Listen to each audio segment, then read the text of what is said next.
UFOs are real, burgeoning, and not going away. I am your intrepid host, L.A. Marzulli. Today is another episode of the ongoing UFO disclosure, which we can see on all media, not just coast to coast anymore. It's Fox News, CNN, and everything else. But today I've got a very special guest on, and I'm really excited about this because I have read the book and I've talked about it. His name, of course, is John DeSouza. We'll be getting into that and so much more. But first, a word from our trusted sponsor. Collagen is often referred to as our modern-day fountain of youth, and for a good reason. Our body loses its natural ability to produce collagen as we age. This is the reason why we see a visible decline in our skin, hair, and nails. Supplementing collagen can help reverse those visible signs of aging, but we have to make sure we're getting it from the right source. This multi-collagen uses a unique blend of the top 5 critically most important types of collagen our bodies need to help bring back the youthfulness into our skin, hair, and nails. Folks, mix it into the morning drink once a day. That's what I do.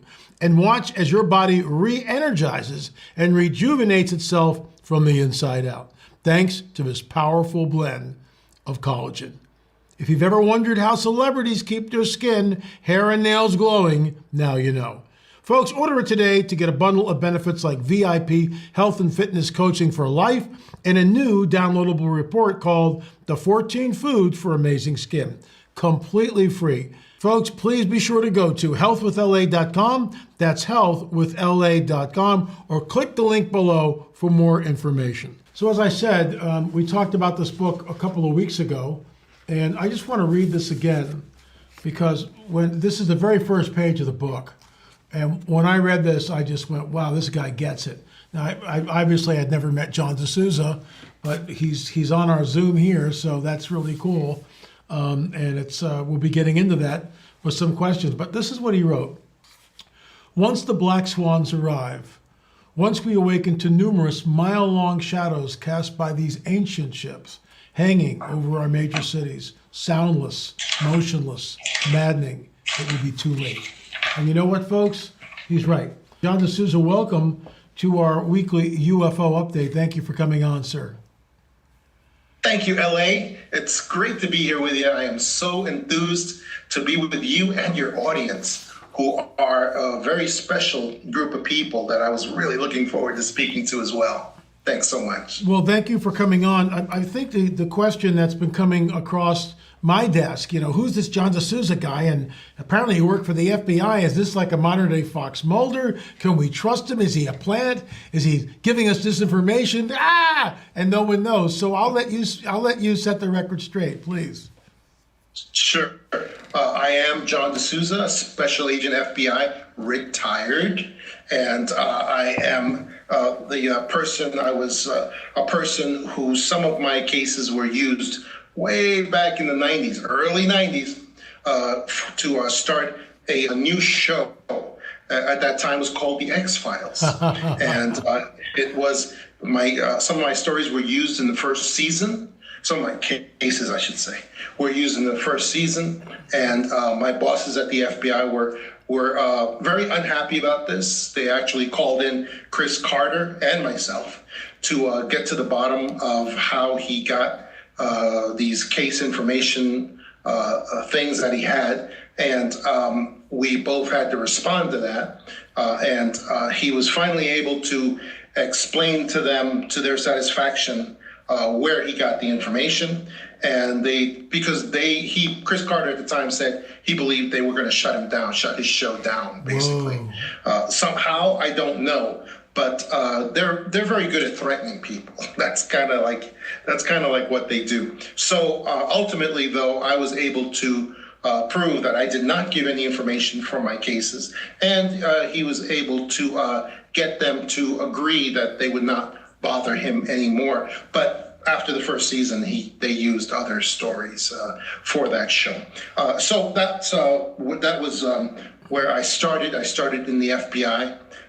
Way back then, and I was one of the youngest FBI agents to start as a special agent at that time at the age of 23, and so it was a really great adventure for me. I started I started working in the FBI. As soon as I started working in the FBI, for many reasons, I had an altercation that involved paranormal cases right at the beginning of my FBI career, and it was a case that involved many different factors. But what happened as a result of that case is that the FBI decided to punish me and give me, in addition to my regular work, which was counterterrorism cases. I worked all the big counterterrorism cases that existed throughout the country. And but in addition to that, they decided to give me paranormal cases as well. Wow. As a punishment, because they said that I liked paranormal topics, and they were right about that as well. So one of the main things that happened to me right at the beginning is they handed me a control monitor file, which figures in largely to Roswell, to the Roswell case in 1947. Was that? Yes, was that Roswell? 47 is that's correct. That's correct. Okay. Well, it figured that case and the control file I put right in my book, The Extra Dimensionals. I don't know if you guys can see this, but it was a one-page memo, was the primary part of the file that was basically and I put it right in the middle of The Extra Dimensionals. And it was a one-page memo written by an FBI agent who was also a scientist and had an assignment as a scientist in some facility. And he wrote a one-page memo basically telling all the scientists that, because he was being questioned on this, asked about what is going on with alien visitors and UFOs. Because apparently in 1947, there was not just Roswell. It was a huge wave globally across the globe of UFOs that people just wanted to know what was going on with them. So that file was originally written in order to answer that question. And it was an FBI agent basically just saying that he had an informant. His informant was, and he used the term supernormal, which was an old-fashioned word for paranormal, supernatural. Sure. That's what it was. Sure. But from the context, you can gather that his informant was actually an alien visitor. Because that informant gave him 8 conclusions that concerned alien visitors. And he basically told him these things, and then he relayed this out to the world as well. So that was one of the very first control files I was given when I went into the FBI way back in the early. It was like the late 80s, at that time. And so that was a control file that was given, and I worked that case. And basically, that case figures into Roswell because it happened at almost the same time as Roswell happened in July of 1947. That memo was written and distributed out to the world. And it is today one of the most downloaded, because it's declassified, it's one of the most downloaded government documents in the world, in the millions, because it's available free. Anybody can go on vault.fbi.gov and download it for free under UFO documents. It's an amazing document. But it actually happened because it was put out in contravention to what I call the gospel of Roswell. Roswell was put together as a gospel of alien imminency, the same way that we as believers believe that Christ is imminent at any time. The return of Christ, right, is imminent at any time. Sure. That is for us the doctrine of imminency. Well, Roswell was all about proving and showing that alien visitors are completely physical, that they're riding around in physical vehicles as well, that can just, like we would be, and that they can just crash by the side of the road, and a couple of alien dead bodies can just be washed up on the beach there. And it was all done to show the opposite of what this memorandum shows. Roswell was done in order to show that aliens are physical. They're riding around in physical vehicles, and they could just crash by the side of the road and end up as dead bodies by the side of the road, just like that. That is alien imminency, which they want, and they have put into our movies. They have put into all of our culture, because they want to keep that doctrine that aliens could come here at any moment, physically land on the White House lawn and start handing out the cure for cancer and many other goodies. And it could happen at any time, because that is what that doctrine, what that gospel means. So that is the reason, that is one of the reasons also why I wrote the book, The Extra Dimensionals, to prove that from the casework, from the many cases, that is not true, that aliens are not physical, that UFOs are not made of metal. They're actually made of some kind of, the genuine ones, the real ones, the real extraterrestrial UFOs are actually made of some kind of material that is akin to plasma, a shifting state of matter that they can shift at will. They can shift at will. And largely, and these are all things I got from that memo in way back whenever I received that memo, because that memo says all these things. It says that alien visitors are not physical, that they are coming here not from space, not from other planets. They are coming here from other dimensions, hence the word extra dimensional. They are coming here from other dimensions. They change their own vibration. It appears that they can become temporarily physical for short periods of time, but they cannot maintain it. They cannot maintain it. And it appears also the UFOs don't have anything inside of them. It says that in this memo from 1947, when they didn't have a word for that, they used the word remote control, because that was the closest that they had to those UFOs being empty. But those UFOs appear to come with alien visitors to carry out little tasks for them, and sort of like the way familiars, small creatures, do for witches and sorcerers. They come with them and they do small tasks for them, important tasks though, which also figures into my first experience with UFOs and alien visitors as well. Let me ask you something. Is it possible that it's not either or, that it's both and? I agree with you. I think some of the people have been taken on board, it's a small ship and all of a sudden they get in there and it's like, 4 football fields wide. How is it possible? Is it possible that we're looking at the scout ships, which I think the one that did crash in Roswell, that was metal? I mean, there was debris there, because we know that Jesse Marcel Jr., took that debris home. In fact, we're headed to Roswell, and we're going to be interviewing Chuck Zukowski there. Chuck found a piece of the metal years after the crash. It was definitely a piece of the metal, and of course, it was absconded. Once he took it to a lab, we don't know what happened to it. But Jesse Marcel Jr., and I interviewed him years ago, actually handled the wreckage. So is it possible that we're looking at it's sort of a both and thing? And I get it. These ships, the ships that we see, they're there, they cloak, they come in, they're a mile wide, there's no propulsion, there's no rotor wash, and yet the smaller ones seem to be physical craft. What are your thoughts there?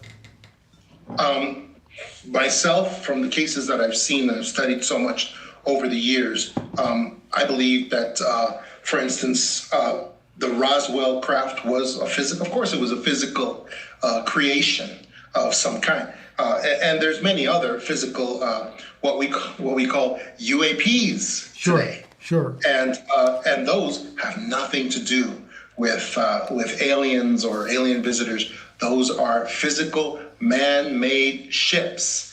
And I believe many of the others have also been physical, man-made ships that have nothing to do with alien visitors. I believe that, for instance, the Roswell craft, after all the investigations I've looked at, my final conclusion on Roswell was that the Roswell craft, for instance, was created by a combination of alien alien visitors who probably were reptilian at the time. Okay. And members of the cabal who put together the Roswell operation, so to speak, who put it together for the purposes of technology transfer. They wanted to get this sort of alien tech. They wanted to instill it, to create it in this Roswell craft, and they wanted to create a technology transfer to the nations as part of a larger deal that they were working on, to have what many of us call the Grijalva agreement, where we had earthly leaders who agreed to let go of many human bodies over the course of every year in exchange for advanced technology. Sure. And these human bodies would be given up with what? With no investigation at all by the nations. And that's exactly what's happened. And this goes back to the whole Holloman Air Force thing, where, you know, Eisenhower goes missing for 24 hours or even longer than that, which is just absurd. Presidents don't go missing, you know, to some secret dentist way off in the desert someplace. Not buying that for a second. Many people believe that there was a quid pro quo. What I find interesting, and I've always believed in the Holloman Air Force Base, you know, legend, as it were. But I think what we're looking at, it's that same quid pro quo that we read about in the book of Enoch. And you remember, Jesus tells us it'll be like the days of Noah when he returns. And of course, when the fallen angels come down way back and before the flood, there's that quid pro quo. They give technology, albeit it's primitive technology, to mankind in exchange for the women, which is exactly what we see now. And of course, the end result of that is the breeding program. In your book, in the very first part of the book, you talk about something that happened as a child, and you were awakened. And tell us what you saw and how that impacted, really, in some ways, the rest of your life. Yes, I was, and it's in my book, The Extra-Dimensionals, at the beginning. And I, as a child, I was about 8 years old. The first part of the experience is that I was in New York City with my parents. We were out watching, we were out at some sort of a wedding at some rented hall, and I went out into the streets with a bunch of little kids. We all went out there and we started playing Rigolevio, and it was a rough and tumble kind of game. One of the kids hit me in the stomach, and I went down on the sidewalk, and one of them yelled out, "Oh, he's hurt, he's hurt." So they all ran back a mile. They ran back like half a mile to the rented hall where it was. So it was about 1 o'clock, 2 o'clock in the morning. So it was very late. So I was out there in the streets of New York City, and one of the, probably not a great neighborhood, by myself. The streets were pretty much abandoned except for a few cars and a couple of buildings. Two tallest buildings I'd ever seen in my life till then. They were what we used to call, Lynn, the projects in those days. They were two very tall buildings. And so I looked up between those two buildings when I finally stood up. I stood up, I looked at because there was a big black spot in the sky. It was a starry night, but there was a big black spot in between the two buildings. And I looked up, and this black spot, it kind of looked like a cloud of ink you'd get from a squid in clear water. And I looked closer at it, and then from the bottom started coming out some spotlights from the bottom of this black cloud, this ink cloud. And some spotlights came out, and I saw that it was like an old-fashioned looking flying saucer coming out from the bottom of that cloud. And it was coming right towards me. And I was looking up at it, and then it hit me with this blue-green spotlight that just hit me and it just kind of seemed to go through me from the top of my head to the bottom of my feet.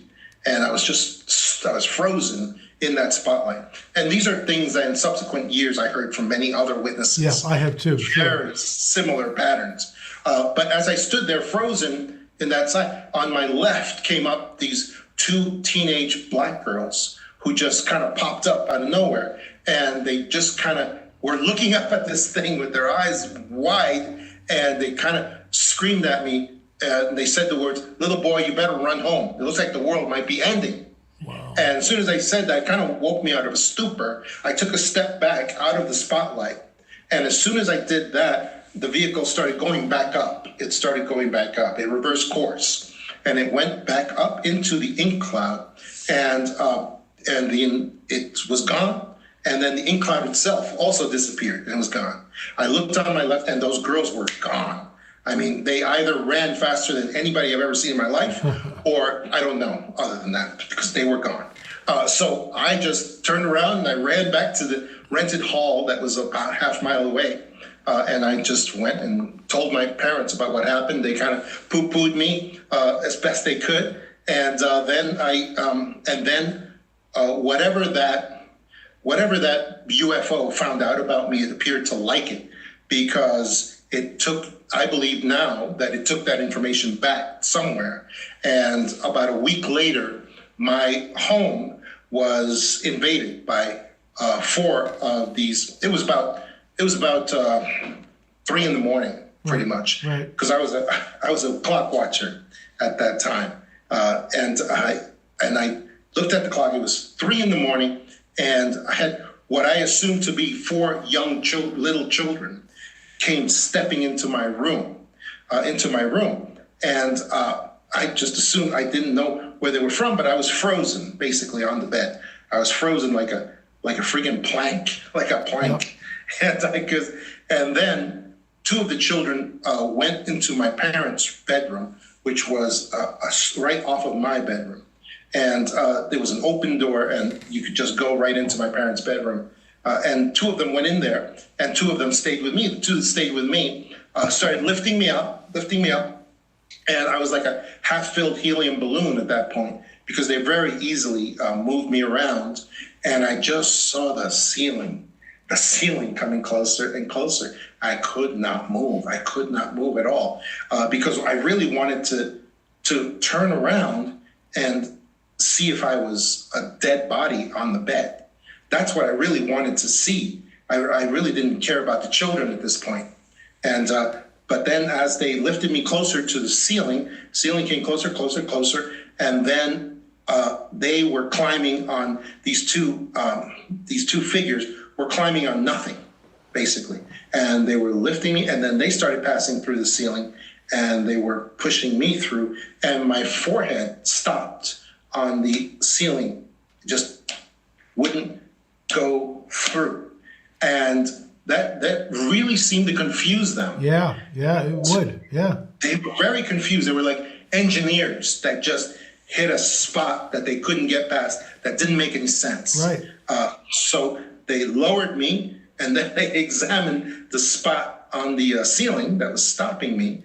And then I could see that they were not children. They were some sort of creatures that had those wide, black, wraparound eyes, these oversized heads that were shaped differently than anything I'd ever known. And then they resumed trying to put me through the ceiling. The same result, again, the same result. It was not happening. And they did the lowering. But as they were doing this, I was able to move my neck more and more and more. And then, so like I said, I just returned. I was able to twist my neck all the way. I looked down at my bed to see if I was like a spirit or something, because that was the first thing that was coming to my mind. And I looked down at my bed was empty. And then I looked over at my parents' bed, which now had a wide open door I was able to look into there, and I could see two of these creatures. They were holding their hands over my parents' bed, and my parents were struggling in pools of sweat. It looked like they were struggling to wake up, and they couldn't. And they were just holding their hands over them like this. And I looked at them, and then I looked at the two that were with me, and I was very alarmed. And at that time, I looked again at the one that seemed to be the leader, that was over by my parents' bed. And he looked right at me, and that was the first time I caught a really good visual of their entire body. And he just said the words, "He's awake." And as soon as he said that, it was like a cord was cut. I just fell down into my bed like a sack of potatoes, and they were gone. They were gone. That was it. Wow. That was the experience that I had. And then my parents, I was planning to wake up and tell my parents and then raise a ruckus. And I supernaturally I fell asleep. And when I woke up, everyone in my home was awake and trying to put their stories together, what had happened the night before. It was like a gang of criminals just trying to cover up for something that they did the next day. So that was hot and heavy, and that was a whole nother adventure. So anyway, that was my experience. That's why I am actually an experiencer, even though it was not successful. And I'm very glad of that.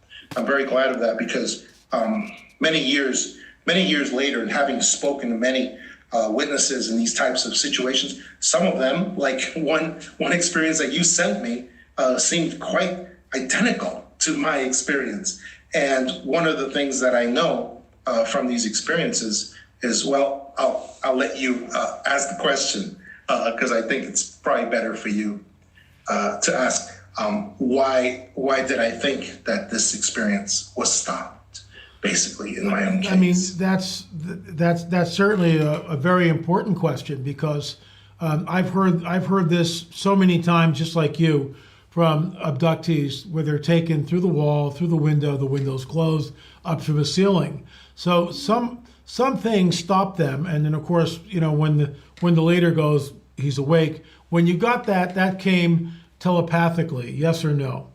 Yes. Okay. Yeah, because I never saw any of them move their lips. Right. Would you say that these were the classic grays as we know them now? Yes, I would. That's what they look like, and that's what they seem like. Let me ask you something. Is there a difference between when you in your book you say the extra dimensionals, and I refer to them as interdimensionals? Is that really? Are we talking about the same thing? Is it just semantics? Is it just a slight difference in verbiage, in your opinion? Yeah, it's just a semantic difference. However, it's a definitional difference too, because the word intra means between different dimensions, and that's not really what we're talking about. It's extra dimensional because it's an extra dimension. It's a dimension other than our own that they come from. Good point. So that's why I feel like extra dimensionals is more appropriate to this situation. That's how I see it. So okay, let's go back a step, and you're being taken, you're being abducted. I mean, it's a classic abduction experience. You're being floated, you're levitated off the bed, you're getting close to the ceiling, all of a sudden bump, bump, bump, they can't get you out. Your parents are going through a whole thing, and you said, well, LA, you asked a question, and I am. So why do you think it stopped? What stopped it, in your opinion? Well, in the many years since that time, having spoken to other witnesses who had very similar situations, sometimes identical, almost identical situations, what I found out was, as anyone who studies this area knows, is that these abductions are very often stopped with only one thing. It is by claiming the blood and authority of Jesus Christ. There you go. That's the only thing I have ever heard that stops these abduction experiences from going forward. They get stopped dead in their tracks. And we've seen it. We've seen it over and over again.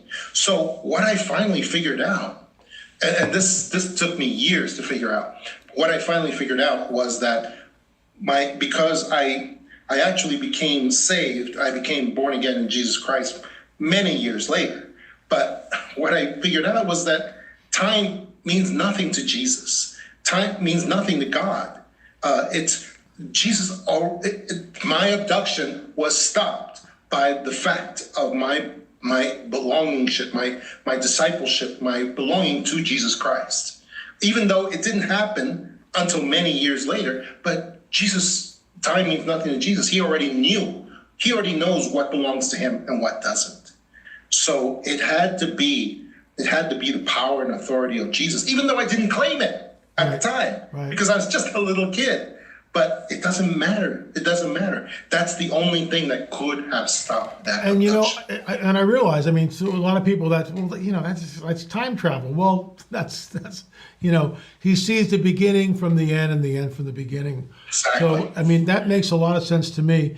You talk about the black swans arriving, and extrapolate on that, expand that. Tell us what you mean by that. I believe that when they finally do spring this final operation on us, they will have to use very large kind of ships to create that impressive sort of factor. So they will use extremely large ships. That's why, and they will be black and ancient. They will be like black swans, things that we have never seen before. And, this is something that we have seen perpetrated in Hollywood, which is a major instrument for the cabal. And we've seen them, acclimate us to this over and over again. So that when we finally see it, we'll say, oh yeah, that's just like what we were told would happen in the movies. It's just like that. And the thing is, the reason I say once it happens, it's going to be too late. And what I mean by that is that it's going to be too late for people to educate themselves. My people perish for lack of knowledge. It's going to be too late at that moment. That's it. It's going to be game over because you won't be able to go back and learn what is extra dimensionality. Why does it matter? Why do these things want contact with us so badly? Are they really just demons?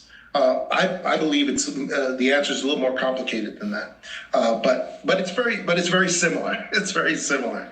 I believe that the alien races they are not demons. However, I believe that they are, and there are.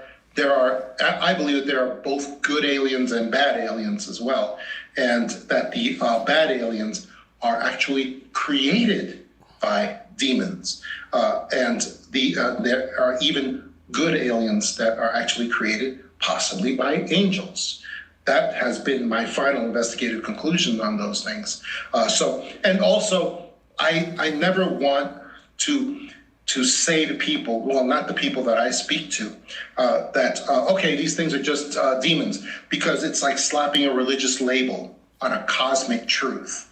And if you do that, then all of these experiencers, all of these people who believe in these areas, they would just shut down completely to anything that you're saying. And that's where I like to be. I like to be there with them, explaining these things in a way that they can understand.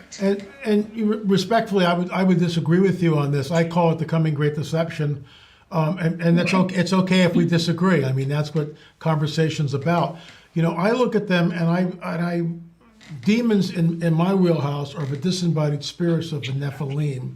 Nephilim are the marriage between the fallen angels and the women of earth. So, I mean, when we read in Scripture that God's going to roll up the heavens like a scroll, I believe that that's literal. So are we in some sort of a holographic universe? Are the extra dimensionals, coming from, let's say, the second heaven, which is where I think they reside? I think it's complex, John, and I don't think that anybody has, all the answers. But what I do know is that they are obsessed with creating a hybrid being, which goes into the whole Genesis narrative from Genesis 3:15, the seed of a dragon will be at war and enmity with the seed of the woman.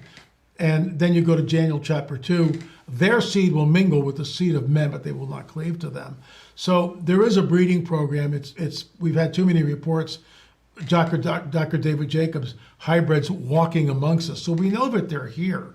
So I would respectfully disagree. And fortunately, in my wheelhouse, it's about deception. And, I lean on Dr. Jacques Vallée, who his book, Messengers of Deception, and J. Allen Hynek saying that these entities lie and do so habitually, who is the father of lies. But, we don't know. Nobody's got the whole answer. But right now, I'm still in the camp. But what we're looking at is an incredibly elaborate deception cooked up in Hell's Kitchen. Your thoughts? Yeah, it's not only, it is a breeding program that these malevolent alien entities have going. But if you think about all the human tissue animal tissue that they have collected over hundreds of possibly eons that they have collected. These banks of tissue and blood and all of these genetic material that they have built up over these many, many hundreds and thousands of years. These are enormous. These are enormous banks that they are going to use, not just for a breeding program, but for a creation program that they have. I agree. Where they're going to be creating these things that are going to be sent back to us. And we're going to get all that tissue back. It's all going to come back to us, but it's going to be formed in these very horrible forms, like what we saw the Nephilim doing. And what's the other name that they have? The creatures that were creating other races in early times. Anyway, we're going to have a repeat of that. We're going to have a repeat of that, and we're going to have creatures that we're going to see. Say again? Chimeras, half animal, half human, half animal, and that's Greek mythos. But we see it. I mean, I've had reports come across my desk. I can't vet it. I'm not there. But I've had reports of people seeing in the Four Corners region, which is somewhere near Dulce, right? And who knows what's going on there. But they've seen and had contact with centaurs. And a centaur, of course, is body of a horse, and from the neck up or from the waist up, a body of a man or a woman. There was a family of them, allegedly. These people pulled into the driveway. There's 3 centaurs in the driveway, about 50 yards away, like in the backyard. And it's a man and a woman and a smaller child. And their eyes met. They all looked at one another, and the centaurs just bailed. They just and were gone like that. Now, what do you do with a story like that? You can't vet it. No one has a picture, but it's like the days of Noah, and we know that the seed was being mingled. The Book of Enoch tells us that they mingled the seed. They sinned against the animal kingdom. So, in my wheelhouse.